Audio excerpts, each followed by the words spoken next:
lo largo de la mañana de este miércoles ha comenzado a trascender la liberación de los primeros presos políticos del 11 de julio, fruto de las negociaciones con Estados Unidos y con la mediación del Vaticano.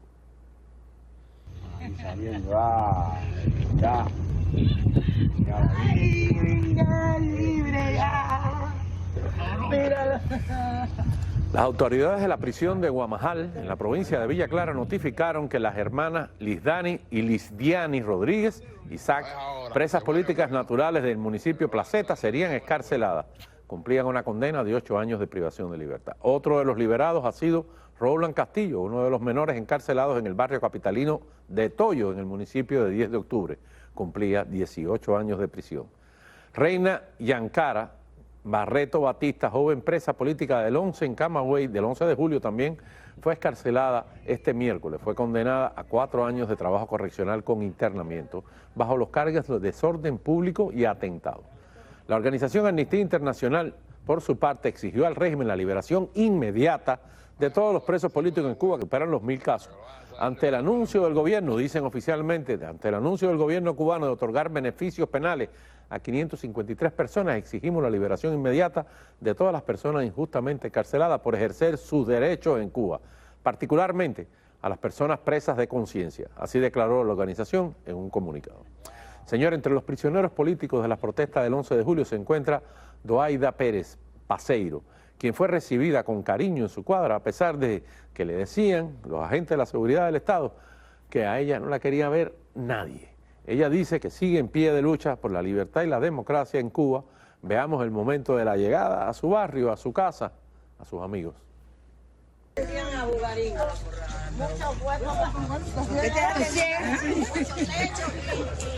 muchacha. Ay, vamos a tener que caminar. Ponte ahí para tirar tu foto. ¿Qué? Que tu hijada quiere. Adelante te va a llamar. Tú sabes, de nuevo aquí, con la gente que de verdad me quiere, aquellas que un día quisieron mirarme diciéndome que mi familia no me quería, que mis vecinos no me querían. Muchacha, ¿por qué no te vamos a querer? ¿Quién dice eso? En la cuadra, pues ya tú ves. Y aquí seguimos en pie de lucha, seguimos luchando por la libertad y la democracia en mi país, porque nadie me va a callar, nadie va a hacer que yo baje la cabeza. Así que seguimos en las mismas, con mi familia, con mis ahijadas, con mis vecinos, con todo. Mira esto. Dariel Cruz, también detenido el 11 de julio tras las protestas, fue liberado hoy y recibió muestras de apoyo en su comunidad, recibido por su abuela, emocionada al llegar. Veamos. Ay, mi madre santa, Dios mío. Y por la noche me mandaron a buscarle y me llamaron a mi mamá diciendo que estaba de libertad. Ya. ¿Y cómo te hizo sentir?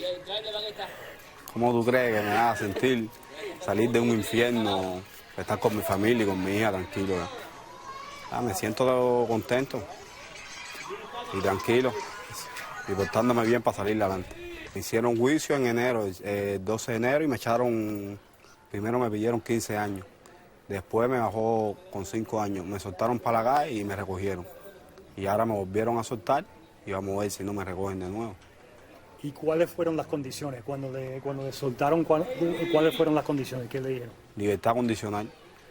¿Y qué significa eso? Que tengo que cumplir el tiempo que me queda trabajando, portándome bien. No aparecen en los nombres de los liberados ni los miembros del Movimiento San Isidro, ni los miembros del UNPACO en Santiago de Cuba, o sea, los pesos pesados de la oposición y la disidencia que se encuentran tras la reja. Agradecemos la libertad de todos, inclusive los que han salido, pero sobre la estrategia manida del régimen y el trasfondo de la victoria que esto significa para Miguel Díaz-Canel y cómo van como cuentagotas soltándolo a los opositores, conversamos con Orlando Gutiérrez Boroná, del Directorio Democrático Cubano, que se encuentra con nosotros nuevamente en el programa. ¿Qué te parece? San Isidro, UNPACU, no se menciona, sino los muchachos de las protestas y de a poquito. Bueno, Donaida Pérez Paseiro es tremenda persona, tremenda luchadora, me da tremenda alegría verla escarcelada, no liberada, escarcelada, y siendo recibida con ese cariño, con la gente que tanto la quiere y la admira. Es una tremenda luchadora y me alegro que no duerma en una jaula esta noche, porque esta es una mujer digna, tremenda luchadora y una fiel exponente de la lucha del pueblo cubano, como ella misma lo expresó tan elocuentemente. Y me da tremenda alegría ver a ese muchacho también hablando del infierno del que ha salido. Y quiero puntualizar lo siguiente, porque lo dice este joven que ha sido escarcelado. Son escarcelaciones condicionadas, reguladas por el régimen comunista de Cuba. Este guión lo conocemos, es decir, nos alegramos, nos llegamos a júbilos por los presos políticos que ya no tienen que estar en su celda, y lamentamos profundamente la cantidad de jóvenes que están arrestando, que son los nuevos presos políticos. ¿Por qué es todo esto? Porque se le sigue permitiendo al régimen comunista de Cuba el ciclo vicioso que ellos han aprendido desde antes de llegar al poder, de que secuestrando e injustamente encarcelando personas, ellos pueden negociar y lograr prebendas y concesiones políticas. Hay algo importante, Orlando, y es bueno recalcarlo. Estas personas no han sido perdonadas. Estas personas no se le anuló la sentencia. Estas personas han salido en libertad condicional. Quiere decir que tienen unos patrones de conducta que seguir y que de no cumplir los patrones que ellos le imponen, vuelven a la cárcel a cumplir el resto de la condena. Camilo, el comunicado del régimen ni tan siquiera reconoce la existencia de presos políticos. Por supuesto, es una tarea. Entonces, que ellos lo que estamos viendo, histórica. Lamentablemente, es más de lo mismo. Más cubanos secuestrados, más cubanos encarcelados, más cubanos siendo arrestados a la misma vez. Y lamento profundamente. Creo que lo que han hecho es inmoral, que el gobierno de Estados Unidos vuelva a permitir esto.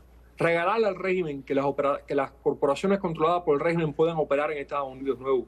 Regalarle al régimen sacarlo de la lista de países que promueven el terrorismo.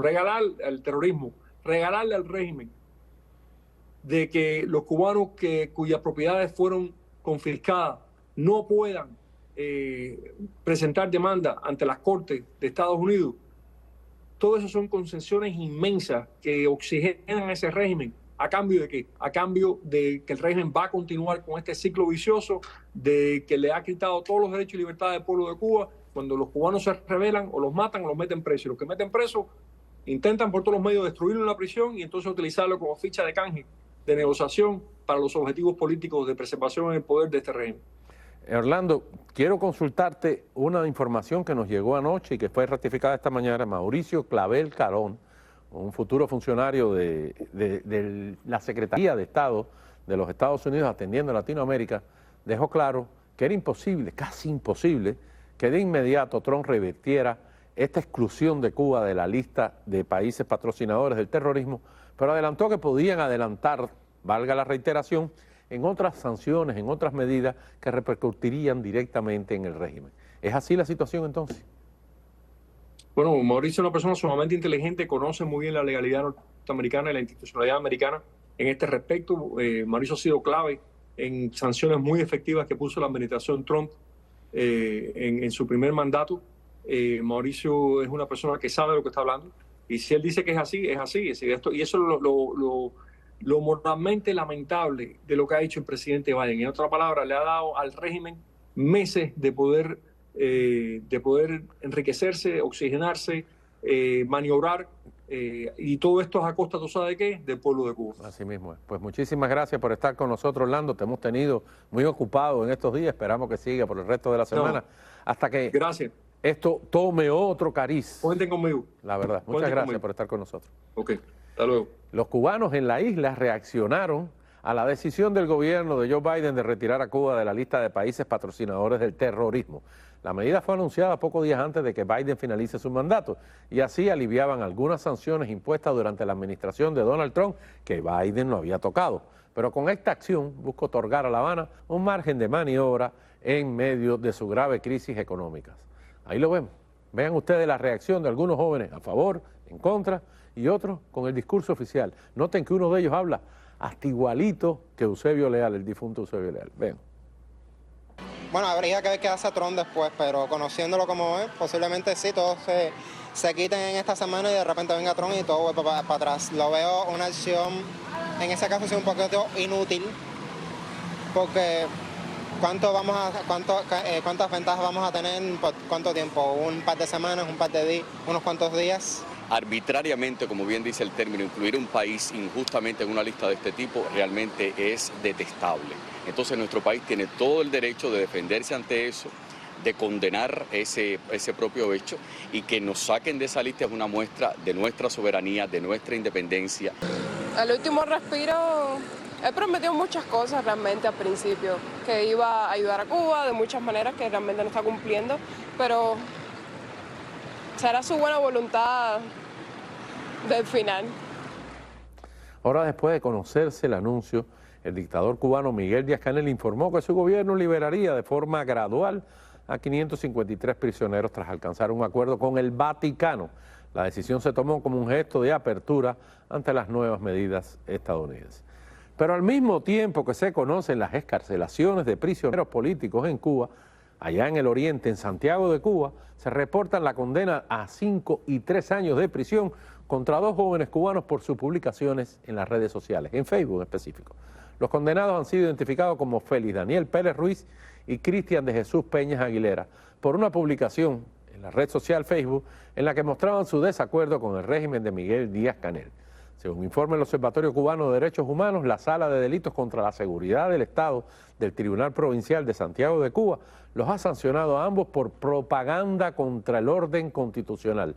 Según la sentencia, Ruiz expresó con palabras groseras que estaba harto del gobierno cubano y que había que hacerse escuchar ante el mundo, al tiempo que convocaba una manifestación en contra del sistema político cubano en el Parque Vicente García de Las Tunas. El propio tribunal admite que la manifestación no llegó a concretarse. Peña Aguilera, de 22 años de edad, amigo de Pérez Ruiz, también en Facebook activó la opción de compartir, solo por compartir, el mensaje del primero para sumarse a la convocatoria y tomarla como suya e incrementar el número de seguidores, añade la sentencia. Con eso fue suficiente. Los acaban de convertir en la nueva ficha de cambio para la próxima negociación. Lamentablemente es así. Señores, como parte de las nuevas condiciones hacia Cuba, se ha aprobado por Joe Biden también, eliminó las restricciones que pesaban sobre empresas estatales controladas por los militares cubanos. Cuando las normativas entren en vigor, empresas del castrismo podrán negociar con Estados Unidos. Por ejemplo, entre las entidades beneficiadas se encuentran aquellas asociadas al Grupo de Administración Empresarial S.A. GAESA, controlado por las Fuerzas Armadas cubanas. Este conglomerado abarca desde hoteleras como Gaviota y agencias turísticas como Baguanex hasta la corporación CIMEX, que tiene a su cargo la mayoría de las tiendas en dólares en toda Cuba y el control de las estaciones de gasolina en todo el país. La lista de entidades restringidas, que se actualizó por última vez en 2021 durante la administración de Donald Trump, incluía también ministerios como el de las Fuerzas Armadas y el Ministerio del Interior. El administrador del presidente Joe Biden también anunció el martes la suspensión de la aplicación del título 3 de la ley Helms-Burton. La medida revierte parcialmente la política de máxima presión implementada por la administración de Donald Trump en 2019, cuando se activó por primera vez esta sección de la ley. Desde su promulgación en 1996, el título 3 había sido suspendido por gobiernos anteriores debido a su impacto en las relaciones internacionales. El título 3, también conocido como la Cuban Liberty and Democratic Solidarity Act, permite a ciudadanos estadounidenses presentar demandas en cortes federales contra empresas y personas que trafiquen con propiedades confiscadas por el gobierno cubano después de la revolución de 1959. Estas demandas buscan responsabilizar a quienes se beneficien del uso de propiedades sin compensación a sus dueños originales. Hacemos la primera pausa y al regresar, la reunión de confirmación de Marco Rubio como secretario de Estado en el Capitolio fue interrumpida hoy por una manifestación corta de izquierda. Le contamos. No se vaya, ya volvemos.